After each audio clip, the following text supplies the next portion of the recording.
And China spy games, from an intelligence-gathering spy balloon that crossed the country to a secret China spy base lurking just 90 miles off the coast of Florida.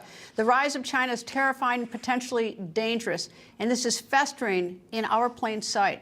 The communist regime is waging genocide against its own people and is accused of unleashing that virus, coronavirus, that killed 20 million people across the globe. And here at home, the Communist China Party is buying up hundreds of thousands of acres of American farmland, including land near a U.S. military base. China also extending a flurry of recent invitations.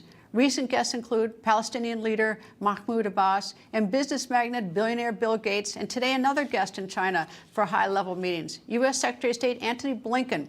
China's President Xi Jinping has also been seizing the global stage, maybe in pushing the United States off that stage. China brokered a deal between former enemies Saudi Arabia and Iran and has made an overture to mediate the war between Russia and Ukraine. Good evening and welcome to a very busy news day on the record. I'm Greta Van Susteren. Secretary Antony Blinken hailing what he calls constructive and important talks with communist China leaders. Blinken also pledging to, quote, stabilize U.S.-China ties. Former Secretary of Defense Mark Esper joins me. Good evening, sir. Good evening, Greta. I always think it's a good idea to talk to someone who may be considered your enemy. I was in favor of President Trump talking to Kim Jong-un in Singapore in about 2018. I think it's important to talk to people who you've not been particularly friendly with. Your views on Secretary Blinken talking to China, going there after refusing to go there after the spy balloon or declining, canceling, and talking to Xi Jinping. What do you think?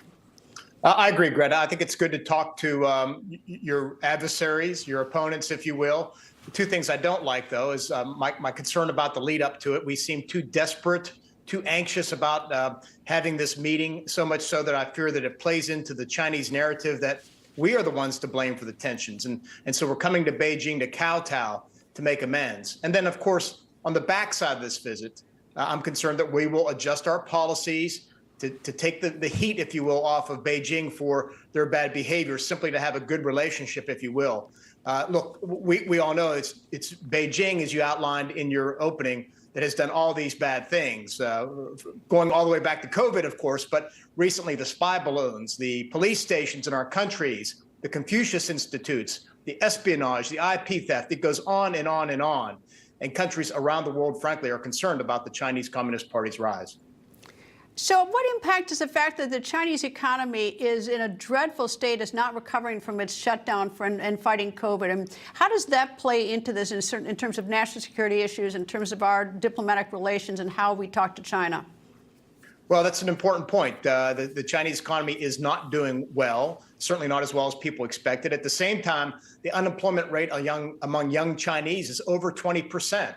And of course, they have weaknesses in the real estate and banking sector. Look, China can't afford to get on the bad side of the United States or the Europeans, if you will, which is why I think part of this is them wanting to play nice as well. Them not willing yet to give lethal aid to Russia because they know they may face economic and financial sanctions. So they have to tread carefully here in some ways, lest they disrupt their economy, which is key to the Chinese people supporting the Chinese Communist Party, is maintaining that prosperity that they had for at least the 2 decades prior.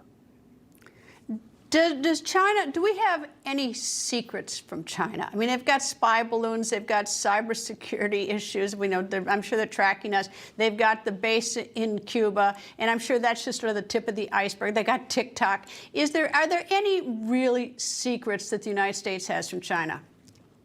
I don't know what you mean by the question, Greta. I mean, obviously, we have secrets. We have programs, things that we do to make sure we understand what the Chinese are up to maintain our own interests and our own security.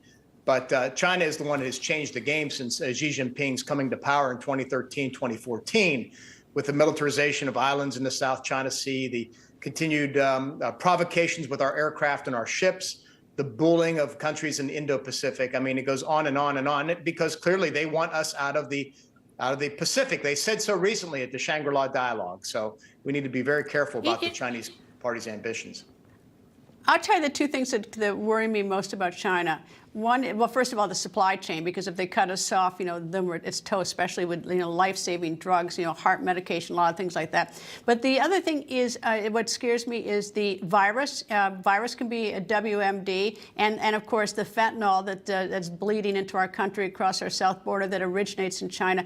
But also the leak in April that they have developed a new hypersonic missile that can evade our defenses. So it's very, it seems like we're back on our heels. Yeah, I mean, the issue that's up front and has been with us for a while is the fentanyl, the precursors that are coming from China into Latin America and then eventually up to the United States, the synthetic opioid that is killing 100,000 Americans a year. Apparently, Blinken got some type of agreement with the Chinese today on cracking down.